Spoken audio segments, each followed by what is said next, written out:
ایک دفعہ ایک بادشاہ اپنی ملکہ کے ساتھ بیٹھا تھا کہ ہنسی مذاق میں اس نے ملکہ سے پوچھ لیا تمہیں میری شکل کیسی لگتی ہے۔ ملکہ جو بادشاہ کی عزیز ترین بیگم تھی وہ بھی ذرا مذاق کے موڈ میں تھی، لیکن اس وقت اس نے جملہ بڑا کرخت بول دیا، آپ اسے سلپ آف ٹنگ کہہ لیں، بولی مجھے آپ شکل سے جہنمی لگتے ہیں۔ یہ فکرہ سننے کے بعد بادشاہ کو غصہ آ گیا اور بولا میں اگر جہنمی ہوں تو تمہیں 3 طلاقیں دیتا ہوں۔ ملکہ نے یہ سنا تو اس نے رونا پیٹنا شروع کر دیا اور بادشاہ کو بھی کچھ دیر بعد اپنی غلطی کا احساس ہو گیا۔ اگلے دن بادشاہ سلامت نے ملک کے تمام علماء، مفتی صاحبان اور اماموں کو دربار میں بلا لیا اور ان سے پوچھا کہ کیا اس طریقے سے میری طلاق ہو چکی ہے؟ سب کا باری باری یہی کہنا تھا کہ ہاں آپ کی طلاق ہو چکی ہے اور شریعت کی روشنی سے ملکہ عالیہ اب آپ کی زوجہ نہیں ہے۔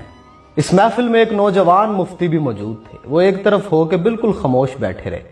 بادشاہ نے ان سے بھی یہی سوال پوچھا تو انہوں نے کہا جناب یہ طلاق نہیں ہوئی کیونکہ آپ نے مشروط طور پہ کہا تھا کہ اگر میں جہنمی ہوں تو تمہیں 3 طلاقیں دیتا ہوں، اور ابھی تک یہ طے نہیں ہوا کہ آپ جہنمی ہیں کہ نہیں ہیں۔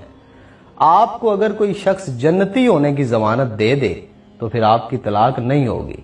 بادشاہ سلامت نے جوشیلے انداز میں پوچھا لیکن مجھے اس کی ضمانت دے گا کون؟ سب نے اس سوال کے جواب پہ اپنے سر جھکا لیے کہ دنیا میں کون شخص جنتی ہے اور کون جہنمی ہے، اس کی کوئی ضمانت کیسے دے سکتا ہے بھلا؟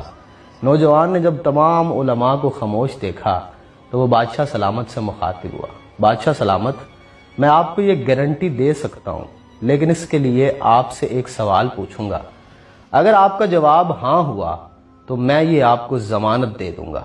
بادشاہ نے کہا پوچھو۔ تو نوجوان نے پوچھا کہ آپ کی زندگی میں کبھی کوئی ایسا موقع آیا تھا کہ آپ گناہ پہ قادر تھے لیکن آپ نے صرف اللہ رب العزت کے خوف سے وہ گناہ چھوڑ دیا تھا؟ بادشاہ نے کچھ دیر سوچا اور سر اٹھایا اور کہا ہاں ایک بار ایسا ہوا تھا۔ میں اپنی خوابگاہ میں داخل ہوا، وہاں ایک نوکرانی صفائی کر رہی تھی۔ وہ لڑکی بڑی خوبصورت تھی، میں بھٹک گیا، میں نے دروازے کو اندر سے بند کر لیا۔ میں غلط نیت سے اس لڑکی کی طرف بڑھا تو اس نے رونا پیٹنا شروع کر دیا اور وہ چلا کے بولی اے بادشاہ اللہ سے ڈرو، وہ تم سے زیادہ طاقتور ہے۔ میں نے جب یہ سنا تو میرے اوپر اللہ رب العزت کا خوف طاری ہو گیا۔ میں اگرچہ بادشاہ تھا، وہ لڑکی میرے کمرے میں تھی، میں نے دروازے کو اندر سے کنڈی لگائی ہوئی تھی اور اس وقت دنیا کی کوئی طاقت مجھے وہ برائی کرنے سے نہیں روک سکتی تھی، لیکن میں نے صرف اللہ رب العزت کے خوف سے دروازہ کھول دیا اور اس لڑکی کو جانے کی اجازت دے دی، صرف اللہ رب العزت کے خوف کی وجہ سے۔ یہ سن کے وہ نوجوان مسکرائے اور انہوں نے قرآن حکیم کی یہ آیت تلاوت فرمائی جس کا ترجمہ ہے جو اپنے رب کے سامنے کھڑے ہونے سے ڈر گیا اور اس نے اپنے نفس کو خواہشات میں پڑنے سے بچا لیا تو ایسے شخص کا ٹھکانہ جنت ہوگا۔ اس کے بعد اس نوجوان نے بادشاہ سے کہا میں آپ کو ضمانت دیتا ہوں کہ آپ کی طلاق نہیں ہوئی۔ وہ نوجوان امام شافعی رحمۃ اللہ تعالی علیہ تھے۔